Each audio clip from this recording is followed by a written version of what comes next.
Hello, everyone. All ones and ones of you that might be watching my video. Um, for whatever reason, well, perhaps you've heard a few people talking like this, but I've felt compelled to make a little video to explain how I feel in the wake of the recent election, uh, and that will include why I feel that way, and that leads into two kind of broad categories of contributing factors to the way I'm feeling about the whole thing. As background, this would be my 11th presidential election that I have participated in. Eight of which of those I feel were relatively quote unquote normal U.S. elections where the process played out the way it should, and the kind of the defining factor in my mind of a normal election uh, is one in which no matter who you supported, made a choice between the two candidates that whose ideas and proposed plans matched up with the things that you believed and the ways you wanted things to be accomplished. I say it that way. I'll explain this in an aside here. The way you want things to be accomplished. So historically, the left and the right, the Democrats and the Republicans, uh, largely differed mostly in the way they wanted to achieve certain outcomes. Kind of on the big groups, big categories, big topics like the economy and foreign policy and immigration and that sort of thing. Mostly they haven't disagreed strongly on the desired outcome. Like for the economy, we want a prosperous United States that gives everybody good equal opportunity to be successful. Foreign policy, we want peaceful coexistence with our neighbors and other countries of the world. Historically, we've wanted to be sort of a leader, an example in the world um, of how things should be done, and a large force in keeping stability. At least this was the case post World War II. But before that, things were a little different. We had the opportunity post World War II to make a difference, to promote stability and cooperation versus um, deciding differences via armed conflict. So anyway, those previous elections were decided on those kind of thoughts in mind. Uh, Sometimes there were other factors involved, but mostly at the end of the day, if the side that the person you voted for didn't win, you could be upset, and disappointed, but for the next period of time, 4 or 8 years, however long they were sitting in that office, um, for most of us, the life you led didn't have significant upheaval. It was just sometimes a little bit worse economically, sometimes a little bit better economically, uh, that sort of thing. And the country basically was doing okay through all of that. And starting in 2016, slightly before that, things started to change. We've gotten more divided. That election was between a quote unquote normal candidate who was promoting their ideas, trying to persuade the American public that their ideas were the best ones for the country going forward, and the other candidate who was standing for let's burn it all down, basically. Um, uh, the light version of that concept, but saying that the business as usual in government wasn't working and we need to do something different. And actually, I was more disappointed at the end of that election than I had been in other ones because I didn't feel he was qualified I thought that his policy agenda was thin, and based largely in creating chaos and non-positive change. And he didn't convince me anything otherwise. But um, we had a structure in place, and even the people that worked for him helped his worst instincts from coming true. And that's an important fact that I'll talk about in brief. And actually, this is a good place for it. It's an excellent segue into the next section of this. Although I haven't told you how I feel, you can get a general sense of it, maybe not the depth of it. I'll get there. So,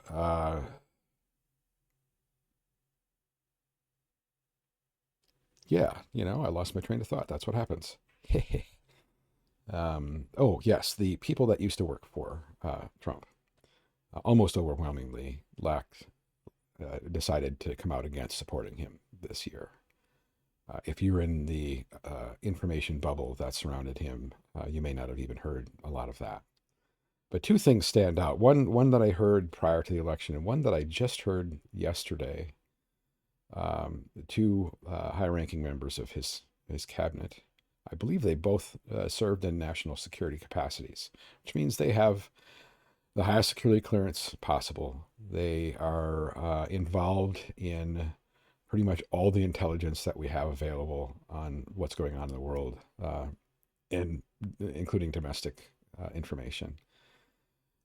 And I have two anecdotes, one from each one. One was from John Kelly, who decided to present his case to Bob Woodward, who wrote a book about it and got it out before the election.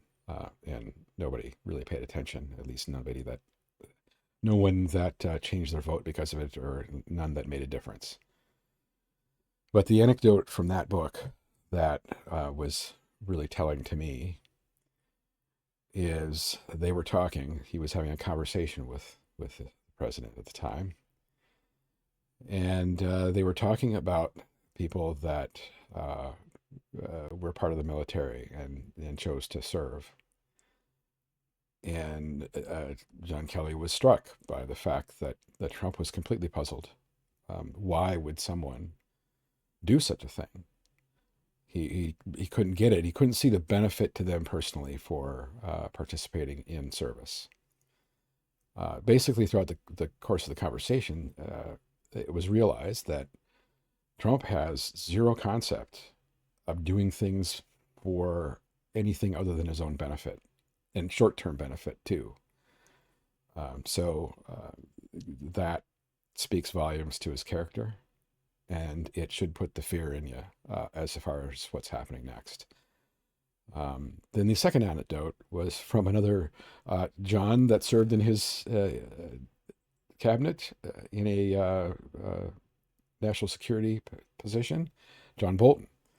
By the way, neither John Kelly or John Bolton are raving liberals. I mean, they're about as conservative and as hawkish as you might get. John Bolton was accompanying the president to a conference where NATO was being discussed. And he relayed a story of meeting with the British Prime Minister, British ambassador perhaps, high-ranking official in Britain. And they were talking about nuclear capabilities and kind of the future of who should have them and how we should prevent that from happening. And Trump looked at the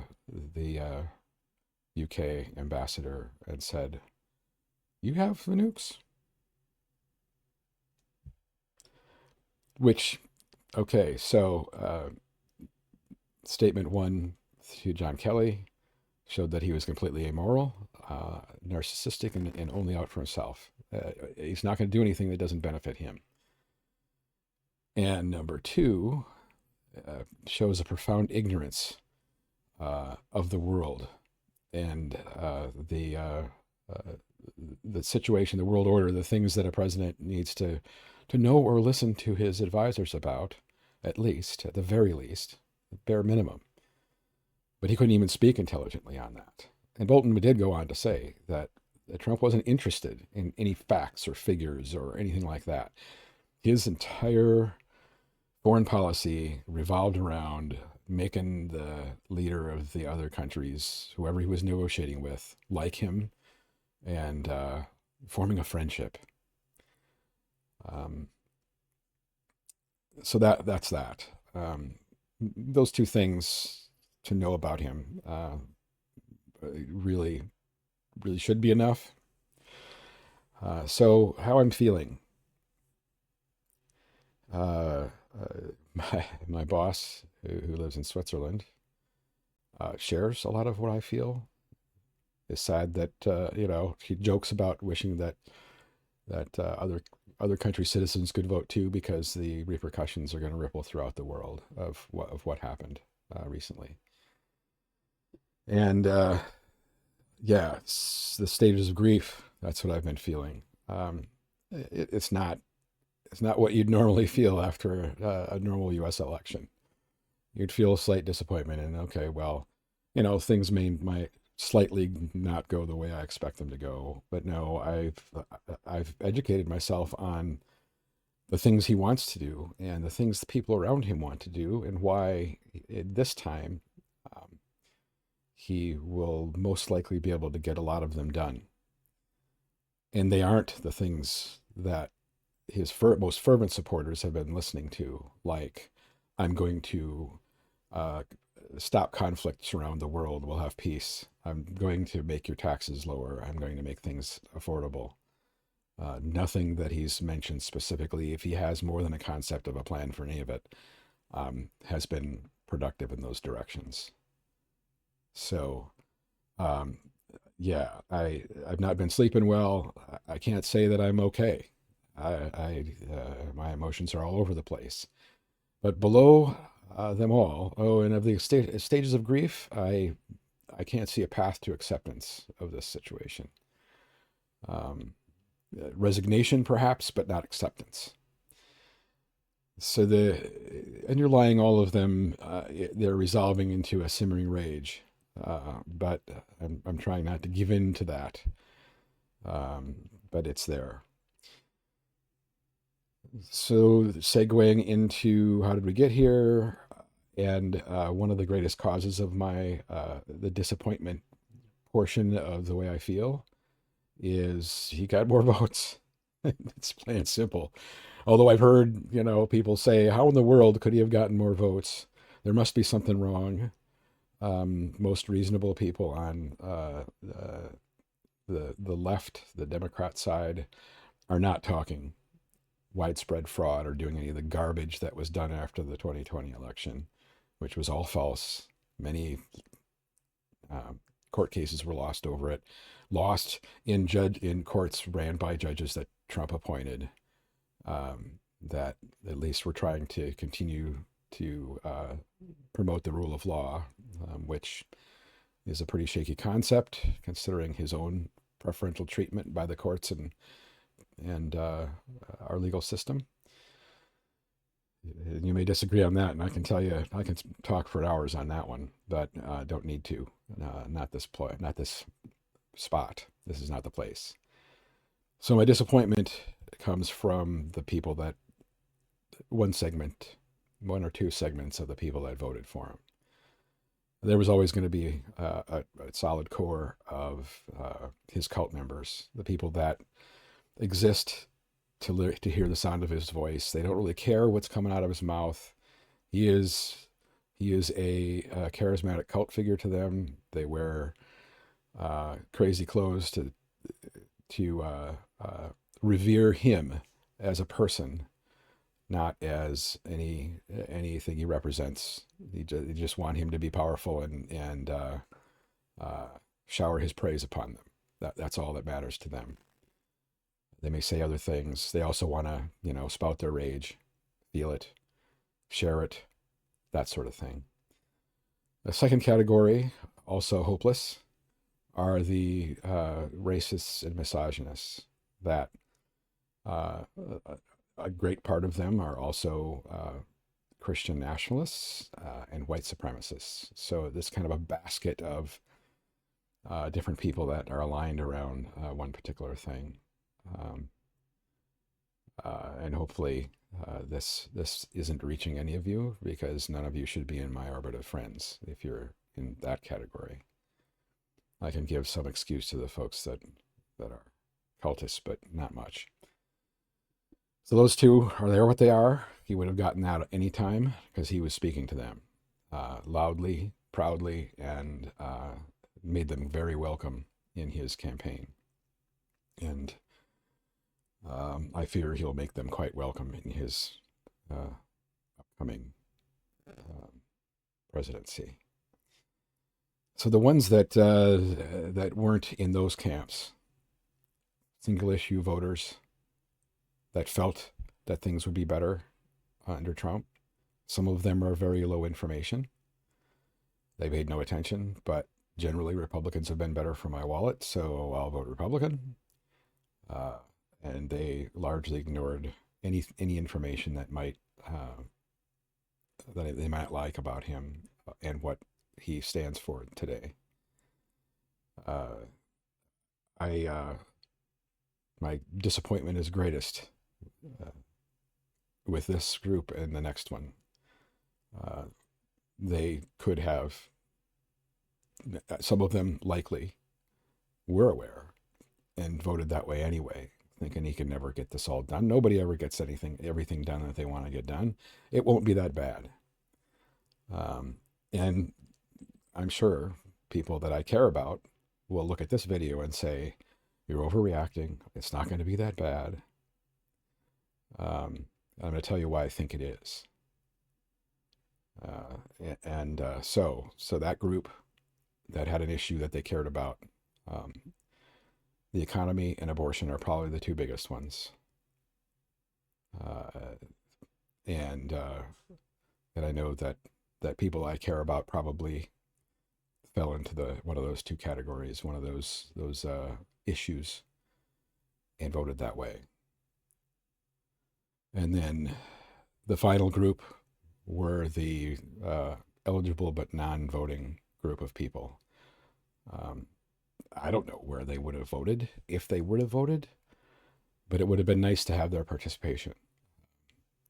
In my opinion, and I felt this in previous elections too, that you're just along for the ride now. You didn't carry out the most fundamental act of citizenship in the United States. So you get what you didn't pay for as a result of this, and the rest of you get what you paid for.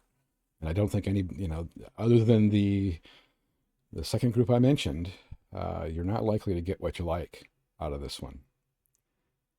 That kind of takes me into the section of what I think is going to happen. So I'll start by framing it around this fact. In his first run as president, he had the people around him that pretty much had one foot in his camp and one foot in the traditional Republican camp. They were representatives most likely to try to follow the existing order of things, the norms and conventions of running a country. Things that I think are necessary. And they're necessary, we can disagree on the level, the amount, the scale of how much this should comprise of our country, how much of our tax dollars or whatever go to running the country. There's been a lot of debate around that. I'm happy to talk about ideas with people, but this is not an election of ideas as much as it is an election of hate and division. But there were certainly ideas presented, and they were horrible ideas, horrendous ideas. And he had those in the first term, but he was surrounded by people that were able to kind of present some guardrails around him. He would articulate that these are things that I've heard directly from these people as they gave interviews or gave interviews that were written about or gave interviews on camera. We could have used more of those interviews on camera, and it would have been better had they gotten out into a little bit more mass media format. So They presented guardrails. They stopped him from following his worst instincts generally. He was ready to pull out of NATO in that conversation that I related with John Bolton. He wanted to get out of that. Um, if you want to see chaos, you're going to see it when we pull out of NATO, because it's almost certainly going to happen this time. He has nobody in his orbit at this point. We still have the Congress and the Senate. I have not checked recently, but the Senate is looking like it's flipped to majority Republican by a couple of seats. And so, depending on how much they fall into line with what his wishes are, we may not have any guardrails there. And if we have anything in the House to slow him down, it's not going to be much.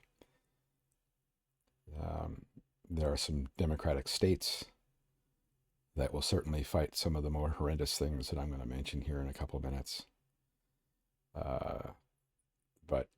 But he won't have the guardrails he did the first time.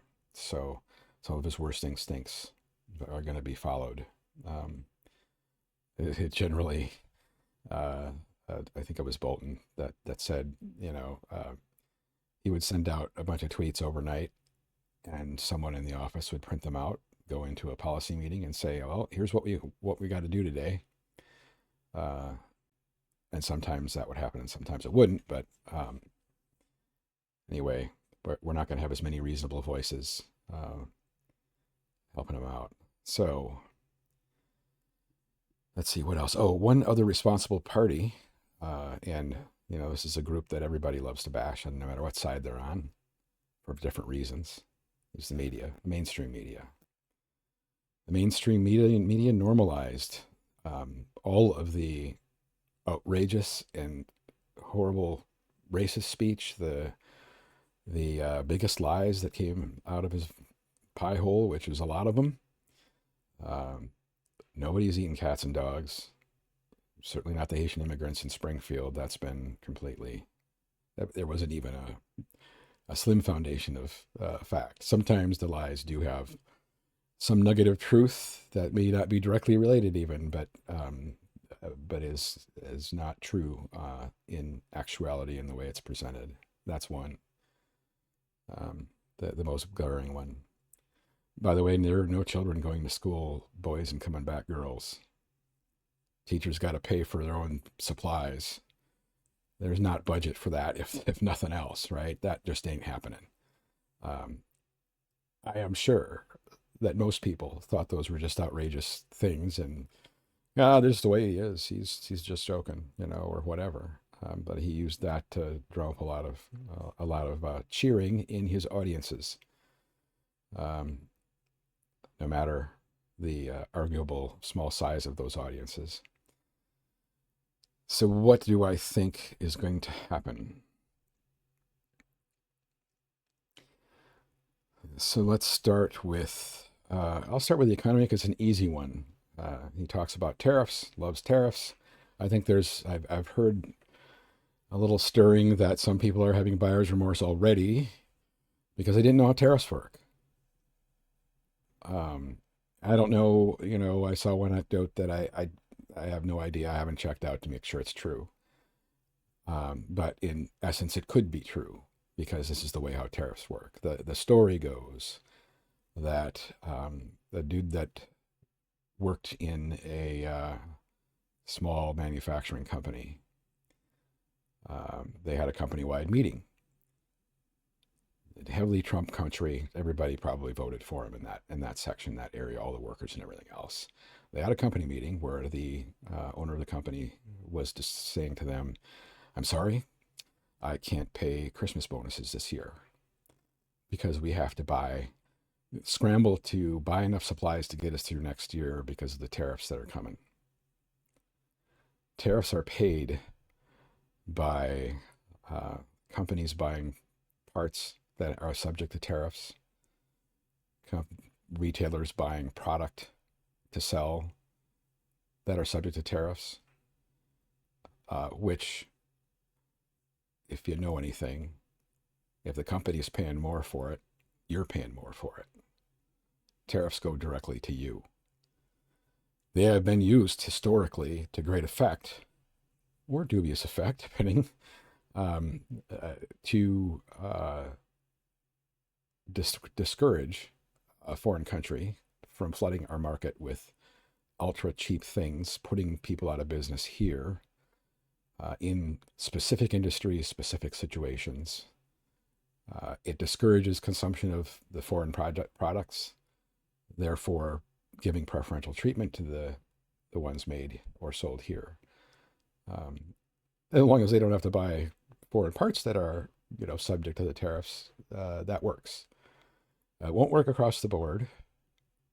It means if he puts a 10% tariff on, multiple industries, then we pay 10% more across the board. That's just it. That's the way it's going to work. So to whatever degree he decides to use those is however bad we'll see it in the economy. Buy local.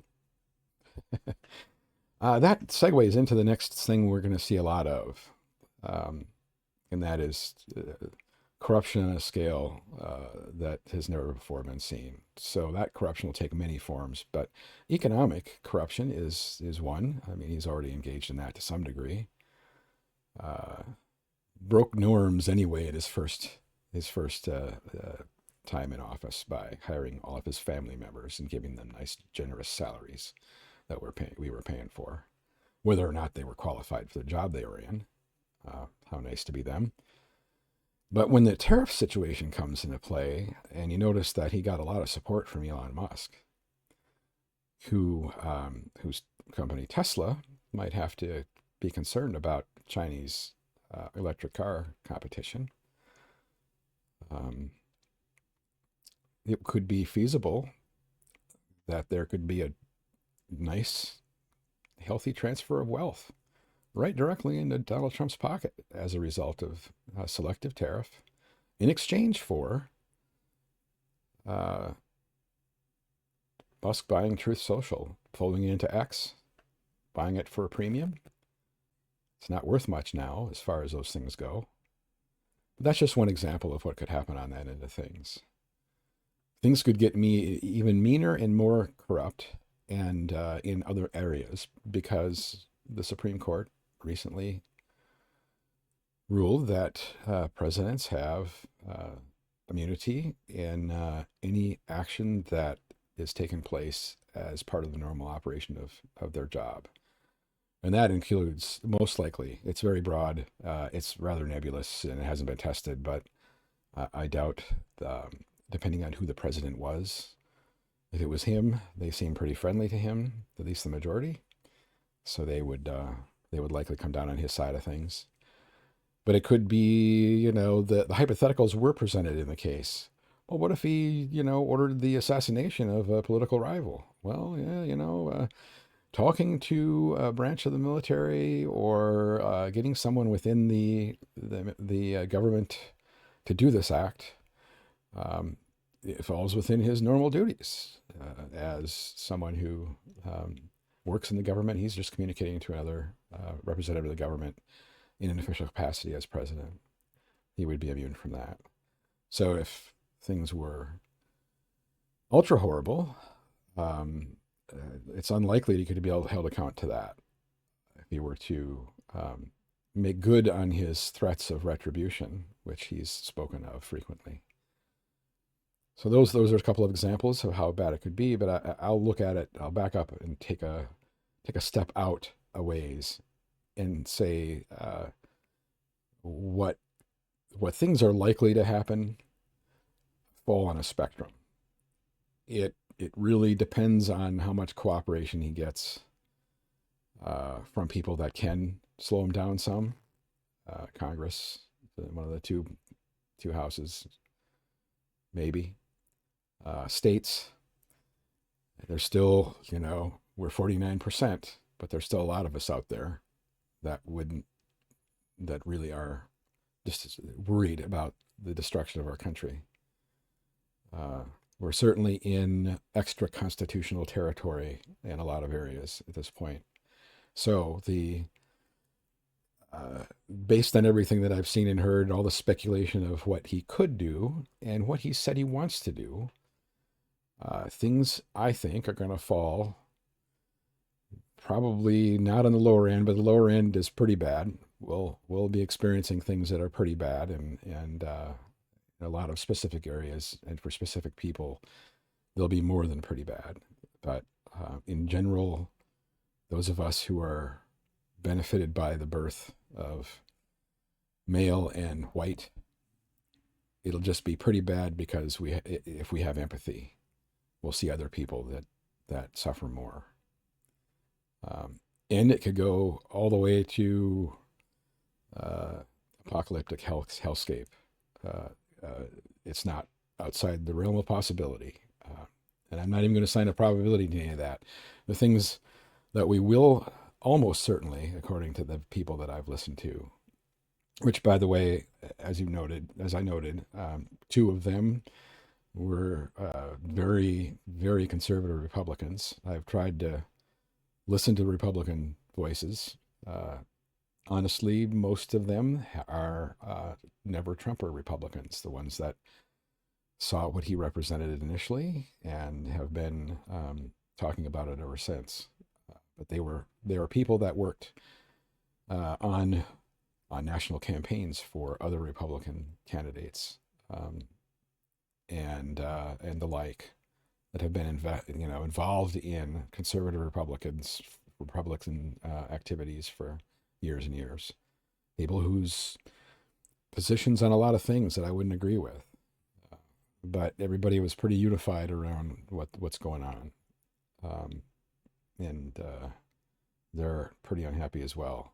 Let's just say that, because nobody thinks that we're going to get much of the traditional Republican platform to be done. He's not Republican. He's a conservative populist. And I won't define that here. This is not the forum for that. But one thing that everybody seems to think is almost certain is, Ukraine, that war is going to be over. And the best case scenario is they just have to give up some of their country. Worst case scenario is now Russia's bigger. Bigger by the size of Ukraine. That's the worst case scenario. There's removing our support will almost certainly mean the end of them, even if they fight to the last person. Although I hope they fight long enough to wipe out as many of those North Korean troops that were sent there as possible. Although those guys are more discreet. I just heard that once they had access to the internet outside of North Korea, they've spent most of their time looking at porn. So that's a funny aside. By no one's account are they any kind of competence, having any kind of competence invested in them. So Ukraine gone. We've lost our standing in the world. We kind of lost that with the first one, but our European allies have been kind of hopeful. I think Taiwan is probably going to be part of China soon. They've been restrained because the Biden administration is at least somewhat supportive of Taiwan as an independent place, and so that will happen. We will see some level of deportation. That was a stated goal, and I see indications from the preparations they're making even now that this will happen. If it's as large as he's been boasting about, then it will be horrendously traumatic for everyone involved, including those of us that are watching. And perhaps most of us should not just sit and watch, but we're entering a very dangerous time to dissent. And I've heard an awful lot of people talking about doing just that, dissenting, either through this sort of thing, talking about it, organizing that way, presenting some facts, presenting, what's going on, and uh, to all the way to, civil disobedience and various things like that. No one's talking about armed rebellion, though. Our side, the liberal point of view, the rule of law point of view, doesn't immediately go there. This, by several, is on the other camp, is considered a sign of weakness. But I don't think it is, and there is a point. We all have our red line. That many of our red lines are going to be tested, I think. I'm a little bit pessimistic. Some people, most of the people that I'm watching believe that we will still have elections and that they'll be fair. They also believe this one was fair, and I have no reason to believe that it isn't. I haven't even heard a hint other than speculation. I'm going to include some links in the description of this, and of some people that I've paid attention to. Certainly the ones that have presented facts throughout and analysis of what's going on, how things are going on. So the immigration, the foreign policy things, those are going to happen at some level. Foreign policy is probably going to be the worst from that perspective, and the whole world is going to pay the price for that. I think this was a huge blow to women. There's been there's been hope that we would have a federal government that was supportive of women's health. This is an area where people that I care about are going to disagree with me fervently. Or maybe they don't disagree with the horrible things we've already seen in those states that where provisions that were written 100 and some odd years ago went in effect, and women with ectopic pregnancies and miscarriages have had to die, or be very near death before a doctor would do anything because they were afraid. Again, we have to look to the states that are still not under those types of restrictions to at least provide safe havens, as long as the ones that are already talking about tracking women's pregnancies and restricting their travel, so that they can't end pregnancies or whatever.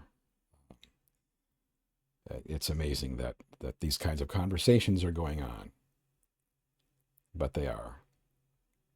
And I'll lay out my thoughts on that particular topic that's so controversial. It is a religious choice. The only real reason that we're getting that there's a restriction is a common theme in a lot of the current evangelical world. It wasn't the one that I grew up in, although it was close. That they are so offended by other people living in their lives in different ways than theirs that they must seek to impose their way of living, their vision, on the rest of us. That is not where the country was founded. You think this was a Christian nation? You think that the founders were religious and wanted that baked in? It most definitely wasn't. It was specifically not. You might be thinking about the pilgrims who came here in the 1400s. They were all Christian refugees of religions that were not accepting of their view of religion. But our founding fathers and the writers of the Constitution gave us freedom of religion with the implied freedom from religion it baked into it. But I said before, we're in an extra constitutional situation right now.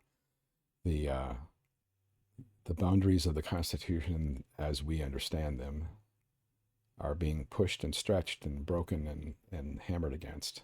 It's close to falling completely, but not there yet. Okay, so all these, there's far more things that are probably not going to be fun to live through. So I'm going to wrap this up. It's been longer than I wanted it to already, just because I ramble, and that's kind of who I am. I ramble a little bit. This has been in my mind a lot, talking about this stuff, putting these out there. I might, if anybody that sees this is interested, I have a few more thoughts on some of the specific categories in here. But I don't need to lay them out here. I will put a lot of links in. I saw a video this morning that I thought was really, really good about a guy talking about logical fallacies, and one particular logical fallacy that we're all prone to. We're all prone to most of them, actually, but one that kind of influenced the election. And it's the one that would cause some of you to tell me I'm overreacting. So on the issue of overreacting, I am actively looking for options to move out of the country.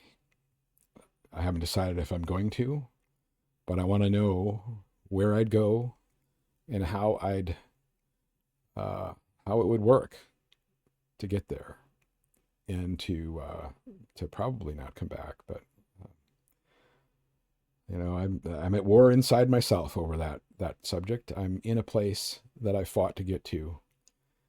I wanted peace. And I'm surrounded by friends that think a lot like me. A bunch of wonderful, empathetic people that I get to see, a couple of times a month, maybe, more often.